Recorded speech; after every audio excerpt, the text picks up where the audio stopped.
Hi అండి. నమస్తే. Welcome to అమ్మాయి లోకం. అందరూ ఎలా ఉన్నారు? నేనైతే చాలా బాగున్నాను. మీరందరూ కూడా బాగుండాలని మనస్ఫూర్తిగా కోరుకుంటున్నాను. ఇవాళ మన రెసిపీ వచ్చేసి సాంబా గోధుమ రవ్వ పెసరపప్పుతో చాలా అంటే చాలా హెల్తీ. మార్నింగ్ బ్రేక్‌ఫాస్ట్‌లోకి కానివ్వండి, నైట్ డిన్నర్‌లోకి కానివ్వండి, సూప్‌లాగా తాగాలనిపించినప్పుడు కానివ్వండి, చాలా లైట్‌గాను చాలా హెల్తీ రెసిపీ అనమాట. పిల్లల నుంచి పెద్దవాళ్ళ దాకా డయాబెటిక్ పేషెంట్స్‌కి కూడా తినదగిన ఒక మంచి రెసిపీ. ఎలా చేయాలో చూద్దాం. స్కిప్ చేయకుండా చూడండి. ముందుగా ఒక కప్ వచ్చేసి సాంబా గోధుమ రవ్వ తీసుకున్నామండి. తర్వాత అదే కప్పుతో పావు కప్ వచ్చి పెసరపప్పు.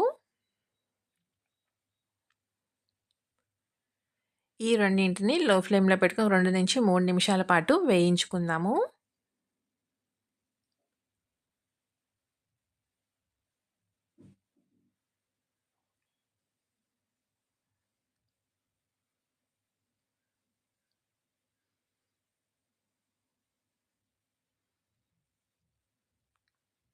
మంచిగా వేగినాయండి. ఇప్పుడు స్టవ్ ఆఫ్ చేసేసి దీన్ని 2-3 సార్లు మంచిగా వాష్ చేసేసుకుందాం. ఇలా కడిగి పెట్టుకున్న తర్వాత మనం ఏ కప్పుతో అయితే రవ్వ తీసుకున్నామో అదే కప్పుతో 7 కప్పులు నీళ్లు తీసుకున్నామండి.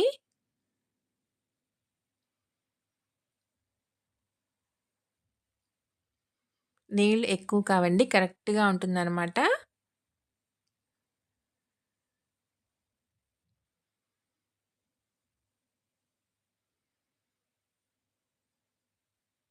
మొత్తం మంచిగా కలిపేసేసుకొని, మూత పెట్టేసి 3 విజిల్స్ తీసుకున్నామంటే కరెక్ట్‌గా రెడీ అవుతుందండి. రవ్వ మంచిగా ఉడుకుతుందనమాట. దీన్ని పొయ్యి మీద పెట్టుకుందాము. ఈలోగా కడాయి పెట్టుకొని ఒక చిన్న ముక్క బటర్ వేసుకుందాం. కరిగిన తర్వాత ఒక అర టీ స్పూన్ జీలకర్ర, ఒక టేబుల్ స్పూన్ వచ్చి అల్లం వెల్లుల్లి 2 తురిమి తీసుకున్నామండి. దాన్ని వేసేసి మంచిగా ఎర్రగా అయ్యేటట్టుగా వేయించుకుందాం ఈ 2 కూడాను.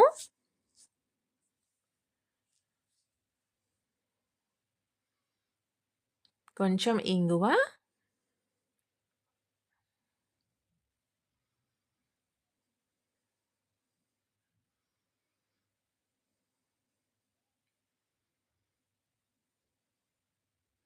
ఇది మంచిగా వేగిన తర్వాత ఒక పచ్చిమిర్చి, ఒక చిన్న సైజు పెద్ద ఉల్లిపాయ అండి. రెండింటిని తరిగి వేసుకుందాం.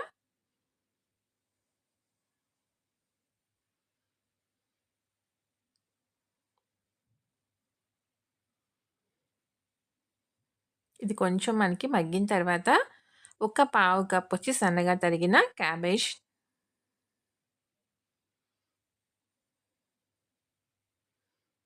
ఒక 3 టేబుల్ స్పూన్‌ల దాకా సన్నగా తరిగిన బీన్స్ అండి. ఒక చిన్న క్యారెట్‌ని తరిగి వేసుకున్నాము. ఒక పావు కప్ వచ్చి పచ్చి బఠానీలు. ఇక్కడ కూరగాయ ముక్కలన్నీ మనకి ఎక్కువగా డీప్ ఫ్రై అవ్వాల్సిన పని లేదండి. కొంచెం మనకి కరకరలాడుతా ఉంటేనే బావుంటుందనమాట తినేటప్పుడు.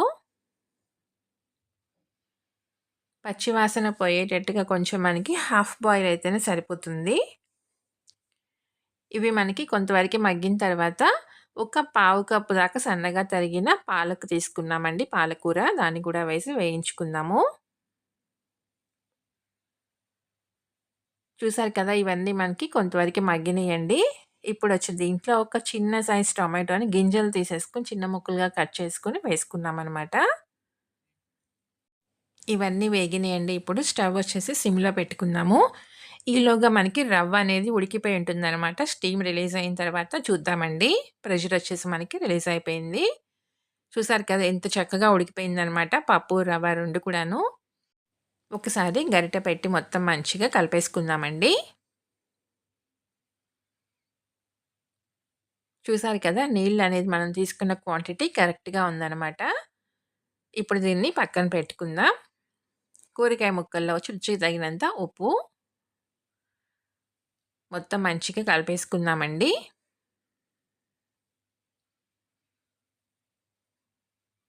ఇలా కలుపుకున్న తర్వాత మనం ఉడకబెట్టి పక్కన పెట్టుకున్న రవ్వని కూడా కలిపేసుకుందాము.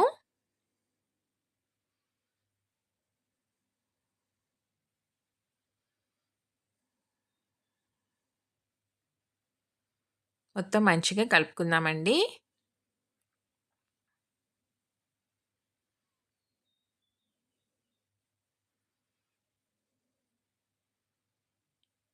దీనిలో వచ్చి ఒక పావు టీ స్పూన్ మిరియాల పొడి వేసుకుందాం ఇప్పుడు.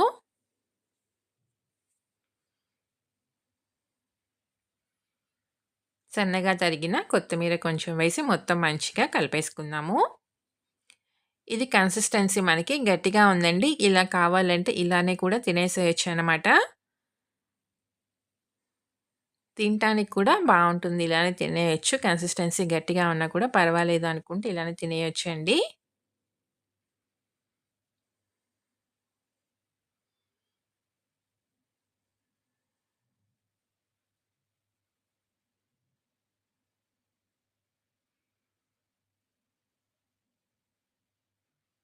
దీన్ని కొంచెం పలచన చేసుకుందాం. ఇప్పుడు సూప్‌లాగా తాగడానికి కూడా బావుంటుంది.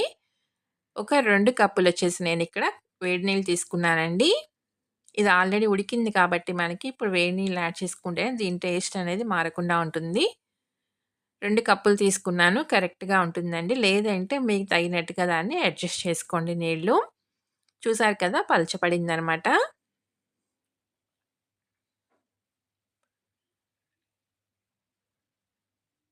ఇప్పుడు దీన్నొచ్చి ఒక 2-3 నిమిషాల పాటు ఉడికించుకుందామండి. కొంచెం మంచిగా ఒక 2 పొంగులొస్తే సరిపోతుందనమాట.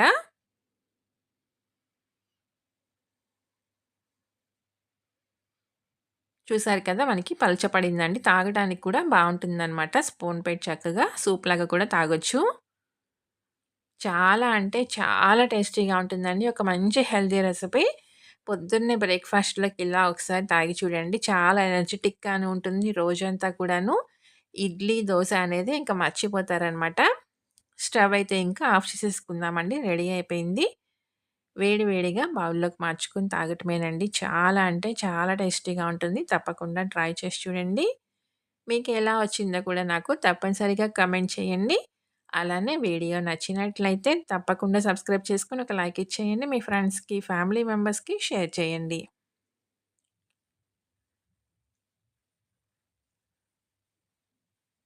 కూరగాయ ముక్కలన్నీ మనకి చక్కగా హాఫ్ కుక్ అయ్యి తినేటప్పుడు కరకరలాడుతా చాలా బావుంటుందండి టేస్ట్ అయితే. తప్పకుండా ట్రై చేసి చూడండి.